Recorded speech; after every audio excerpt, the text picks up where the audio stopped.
Hello friends, आज का हमारा टॉपिक है role of profit in the business. हम सबको पता है कि हम लोग बिजनेस किस लिए करते हैं, प्रॉफिट अर्न करने के लिए। ठीक है, तो प्रॉफिट जब हम लोग बिजनेस में अर्न करते हैं तो प्रॉफिट का रोल क्या होता है बिजनेस के पॉइंट ऑफ व्यू से, किस चीज़ों में मदद करता है। ठीक है, तो आइए देखते हैं।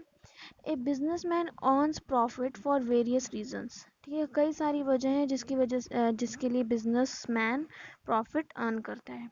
These reasons are first, survival. Survive करे बिजनेस लॉन्ग रन में, उसके लिए प्रॉफिट अर्न करना बहुत ज़रूरी है। क्यों ज़रूरी है, देखते सर्वाइवल में क्या लिखा है मैंने। Profit is a source of income for businessman which is a means of his livelihood. Profit is needed to satisfy the needs of the businessman and his family members.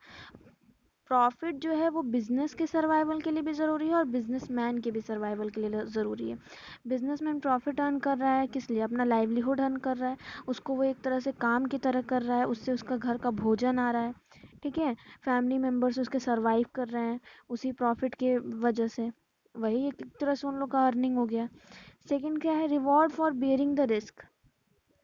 Profit is considered as a price or reward paid to a businessman for bearing the risk. Risk क्या होता है, ज़रूरी नहीं है कि future में profit हो ही। ठीक है, हम लोग रिस्क ले रहे हैं, लॉस भी हो सकता है, तो एक तरह से हमने एक रिस्क लिया हुआ है ना, क्योंकि लॉस भी तो हो ही सकता है। तो अगर लॉस नहीं हुआ तो वो क्या हो गया, उस रिस्क को लेने के लिए रिवॉर्ड मिला क्या, as a profit. Businessman only invest in the business with the hope to earn profit. किस होप के साथ बिजनेसमैन इन्वेस्ट करता है बिजनेस में, सबको यही सोच के बिजनेस में इन्वेस्ट करता है कि हमें प्रॉफिट मिले, और सिर्फ वो प्रॉफिट अर्न करने के ही पर्सपेक्टिव से, ये ध्यान में रखते हुए कि उसे प्रॉफिट मिलेगा, इसीलिए वो रिस्क भी लेता है। ठीक है, थर्ड पॉइंट है expansion and growth. The business is expanded only when it is earning sufficient profit. हम लोग चीज़ों को एक्सपेंड कैसे करेंगे, अगर हम लोग का एक ब्रांच चल रहा है, ठीक है, एक ब्रांच में हम लोग, मान लीजिए मेरी पहले एक ही शॉप थी, अब दूसरा शॉप खोलने के लिए मुझे और पैसे चाहिए, तो उसके लिए क्या करना होगा, प्रॉफिट अर्न करना होगा। जब फर्स्ट शॉप से मैं सफिशिएंट प्रॉफिट अर्न करूँगी कि मैं दूसरा शॉप खोल सकूं, तभी तो एक्सपैंड होगा बिजनेस, तो प्रॉफिट जो है वो एक्सपेंशन के लिए भी ज़रूरी है। When profit is large, a part of it can also be always be री इन्वेस्टेड फॉर एक्सपेंशन और diversification of production and other operations of the business. Diversify कर सकते हैं, एक्सपैंड कर सकते हैं। एक ब्रांच खोला था, पहले एक ही दुकान थी, अब मैंने 2-3 दुकान खोल लिए, तो ये क्या हो गया, एक्सपेंशन हो गया, हम लोग ग्रो कर रहे हैं अब। ठीक है, अब हम लोग 3-4 दुकान से प्रॉफिट कमाएंगे, तो वो क्या हो गया, एक्सपेंशन एंड ग्रोथ हो गया, इसलिए भी प्रॉफिट ज़रूरी है। फोर्थ पॉइंट है सिंबल ऑफ एफिशिएंसी और एन इंडेक्स ऑफ परफॉर्मेंस। ठीक है, इसमें क्या है, सिंबल ऑफ एफिशिएंसी का क्या मतलब हो गया कि जब हम जो काम कर रहे हैं उसमें ऐसा नहीं होना चाहिए कि हम लोग किसी तरह का वेस्ट कर रहे हैं, वेस्टेज हो रहा है किसी तरह का, मान लीजिए रिसोर्सेज का वेस्टेज नहीं होना चाहिए। ठीक है, अगर प्रॉफिट हम लोग सफिशिएंट अर्न करें, अगर हम लोग ज़्यादा प्रॉफिट अर्न करें, तो उसका मतलब क्या हो गया, हम लोग ने काम इफिशियंटली किया है। ठीक है, टाइम भी मैनेज सही से किया है, रिसोर्सेज को भी सही मैनेज किया है, तब जा करके हमने प्रॉफिट सफिशिएंट अर्न किया। तो ये क्या हो गया, एक तरह का सिंबल हो गया, एक तरह से सिग्निफाई कर रहा है कि हमने बहुत एफिशिएंटली काम को किया है और हमारा इंडेक्स ऑफ परफॉर्मेंस अच्छा है, हमने बहुत अच्छा परफॉर्म किया है, तभी हमें प्रॉफिट ज़्यादा अर्न हुआ। ठीक है, profit indicates weather a business is being managed efficiently और नॉट। अच्छे से मैनेज किया गया है या नहीं, ये प्रॉफिट दर्शाता है। अगर प्रॉफिट कम आया तो अच्छे से मैनेज नहीं किया गया है, ज़्यादा आया तो अच्छे से मैनेज किया गया है। Profit acts as an index of performance of those who manage the business. The success of a business can be judged by its ability to earn profit. जो बिजनेस जितना ज़्यादा प्रॉफिट अर्न करे उसका success उतना ज़्यादा होगा।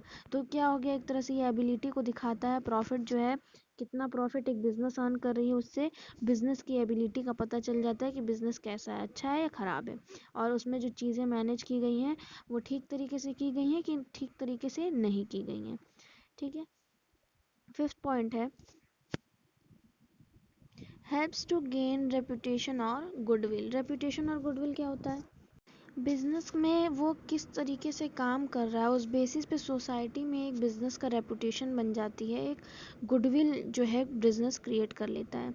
इसमें देखिए क्या लिखा हुआ है, a profit earning company always has a better reputation in the market as compare to companies which are running in loss. जैसे कि मान लीजिए कि रिलायंस कंपनी बहुत फेमस है, तो बोला जाता है ना कि हाँ उसमें बहुत प्रॉफिट अर्न होती है, तो उसका क्या है, एक रेपुटेशन बन गया हम लोग की नज़र में कि हाँ ये एक ऐसी कंपनी है जो बहुत प्रॉफिट अर्न करती है, ये एक अच्छी कंपनी है, ठीक है। तो उसको हम लोग अच्छी कंपनी की कैटेगरी में बोल देते हैं क्योंकि वो प्रॉफिट अच्छा अर्न करती है, ठीक है। The rate of earning profit helps in creating goodwill of the company in the market. जितना ज़्यादा प्रॉफिट वो अर्न करेगी उतना अच्छा रेपुटेशन उसका मार्केट में बनता जाएगा। The market price of shares increases with an increase in the profit. अगर मान लीजिए कि ज़्यादा प्रॉफिट कहीं मिल रहा है तो उसके शेयर्स का दाम भी क्या हो जाएगा, बढ़ जाएगा। शेयर्स वो लोग महंगे बेचेंगे ताकि लोग जो है प्रॉफिट, सब सोचेगा कि अगर मैं इस कंपनी का शेयर्स खरीदता हूँ तो मुझे ज़्यादा प्रॉफिट मिलेगा, तो सब क्या करेंगे, उसी कंपनी का शेयर्स खरीदेंगे, ठीक है। Even efficient employees prefer to work in profit earning companies as these are able to offer higher wages and salaries।